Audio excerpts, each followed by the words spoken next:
আসসালামু আলাইকুম বন্ধুগণ, তাজ ভিলেজ ফুড আপনাদের সকলকে স্বাগত। আশা করি আপনারা সকলেই ভালো আছেন। আজ আমি আর একটা নতুন ভিডিও নিয়ে হাজির হয়েছি। হ্যাঁ বন্ধুরা, আজ আমি দুরকম রান্না নিয়ে হাজির হয়ে গেছি, দেখেই বুঝতে পারছেন।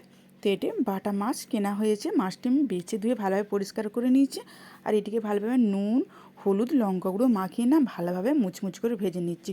তো বাছাবুচি আর দেখাচ্ছি না, পরের ভিডিওতে আর একবার দেখানো যাবে কোনো। তো মাছটা এখানে ভাজা হয়ে গেছে। তো বেশি করে আমি তেল দিয়েছি, আর ওই তেলেতেই আমি ভেজে নিচ্ছি ঢ্যাঁড়স ভাজি। তো আজকে আমি দুরকম বললাম না, দুরকম রান্না করে নিচ্ছি। ঢ্যাঁড়স রান্না সিম্পলভাবে আলু দিয়েই ঢ্যাঁড়স রান্না। তো এটা হাবি জাবি নানা রকম না করার থেকে মোট কথা ঢ্যাঁড়স ভাজি আর বাটা মাছ রান্না। তো এখানে আলু আমি পাতলা পাতলা করে আলু কেটে নিয়েছি, ঢ্যাঁড়সের মধ্যে দিয়ে দিলাম, দিয়ে এটিকে ভালোভাবে ভেজে নেব। তো অনেকে কি করে ঢ্যাঁড়স দিয়ে মাছ দিয়ে রান্না করে। তো আমার ছেলে মেয়েটা না, যে ঢ্যাঁড়স মাছ এরকম রান্না হলে ওরা মোটে খেতে চায় না। তো কম হলেও ওরা মাছটা আলাদা, মাছের ঝোলটা খেতে চায়, আর এই সবজি আলাদা রান্না করতে হয়। সেজন্য সেটাই আজকে আপনাদের সঙ্গে তুলে ধরেছি। তো এত আমি একটু হলুদ দিয়ে দিলাম আর অল্প একটু নুন দিয়ে এটিকেও ভালোভাবে ভেজে নেবো, যে ঢ্যাঁড়সের যে হ্যাঁড়া ভাবটা একটা থাকে না, সেটা যেন কেটে যায়। আলুটা ভালোভাবে ভাজা হয়ে গেছে, তো আমি তুলে নিয়েছি। তো আবার একটা কড়া বসিয়ে দিয়েছি, দিয়ে দিচ্ছি তেল। তো এতে আমি কিছু ফোড়ন দিয়ে দেবো, দিয়ে দিচ্ছি একটা শুকনো লঙ্কা, আর দিয়ে দিচ্ছি 5 ফোড়ন, আর দিয়ে দেবো আমি আদা রসুন বাটা। জাস্ট আর কিছু না, এটিকে ভালোভাবে একটু নেড়ে, আর আমি এর মধ্যে একটা বড়ো সাইজের পেঁয়াজ কুচি সেটিকে ভালোভাবে নাড়াচাড়া করে নিয়েছি। তো এর মধ্যে আমি একে একে মশলা দিয়ে দেবো। দিয়ে দিলাম নুন, লঙ্কার গুঁড়ো আর হলুদ গুঁড়ো।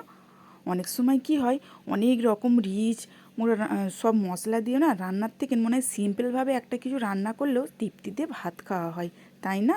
তো আজকে সেটা সিম্পলভাবে, একদম সিম্পলভাবে ঢ্যাঁড়স আলু রান্না আমি আপনাদের সঙ্গে তুলে ধরছি। তো এতে আমি দিয়ে দিলাম ধনের গুঁড়ো আর জিরের গুঁড়ো দিয়ে ঢ্যাঁড়স যে আলু ভেজে রেখেছিলাম, সেই ঢ্যাঁড়স আলু ভাজাটা আমি মশলার মধ্যে দিয়ে দিলাম। দিয়ে এটিকে অল্প একটু পানি দিয়ে নাড়াচাড়া করে নেবো, যাতে মশলার গন্ধটাও না থাকে আর পুড়েও না যায়।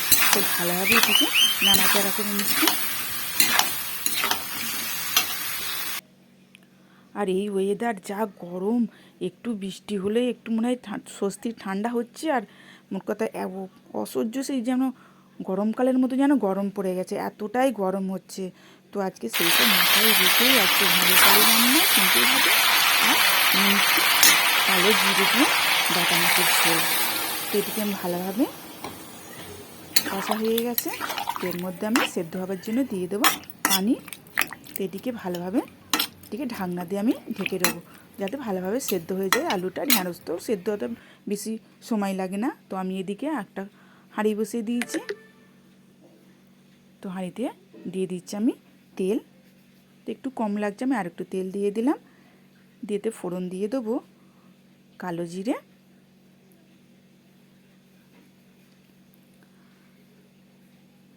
আর দিয়ে দিলাম পেঁয়াজ বাটা।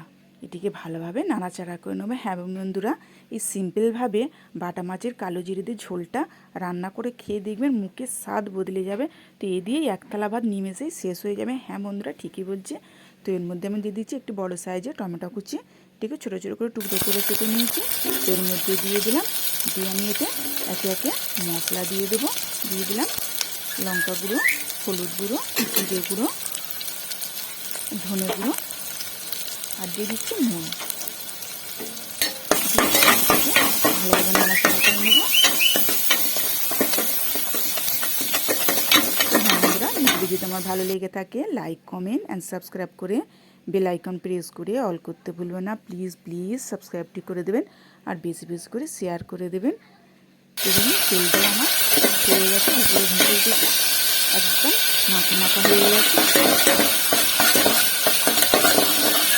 আর কালিগুলো না খুব সুন্দর একটা সুগন্ধ বেরিয়েছে।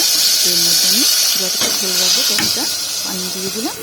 দিয়ে আমি এখানেও আমার ঢ্যাঁড়স আলু রান্নাটা কমপ্লিট হয়ে গেছে। আর এদিকেও যে মাছটা পানিতে যে দিয়েছিলাম সেটা ফুটে গেছে, মাছটা দিয়ে দিচ্ছি। ব্যাস, আজকে আমার রেডি হয়ে গেল বাটা মাছের ঝোল।